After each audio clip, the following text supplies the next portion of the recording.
अभिजित पाटील तुमच्या पण काय 2-3 वेळा बैठका झाल्यात म्हणून कळतंय बाकींची पुढून काय चित्र मुळात त्यांचे जे सर्व सहकारी आहेत माझे सहकारी आम्ही सगळे एकत्र बसलो आणि त्यांची चर्चा केली तर त्यांना मी सांगितलं माझी कुठलीही अट्ट नाही.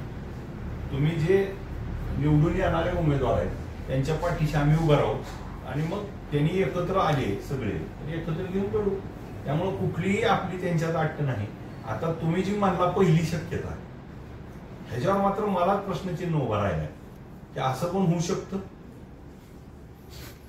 ते म्हणजे तुम्ही जी आता पहिलं शक्यता विचारी आघाडी काय म्हणजे मग हित जर ती झालं तर मग पंढरपूरच्या राजकीय किंवा जो काय आज 40 वर्षाचा संघर्ष विठ्ठल कारखाना वर्षेस जो होता तो राहिला का आणि मग ही विचाराची लढाई आहे का सत्तेची लढाई आहे किंवा माझ्या ऍडजस्टमेंटची लढाई आहे.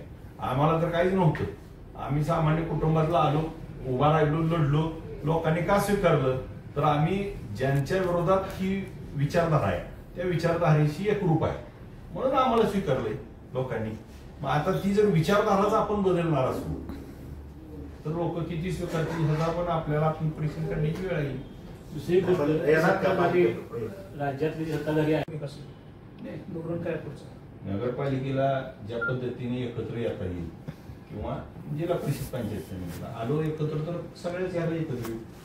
राहिला प्रश्न काय तर सगळ्यांना एकत्र घेऊन ही जिल्हा परिषद पंचायत समिती असेल नगरपालिकेचं आघाडी करून असेल समविचारी असेल कसं करायचंय हे सगळ्याच्या मतानं त्याच्यात कुठली अडत न घेता मग जसं मगाशी साहेबांनी विचारला प्रश्न मग तिकडचे जरी आम्हाला येत असतील सत्ताधारीतले सोबत तर आघाडी करून लढा काय अडचण.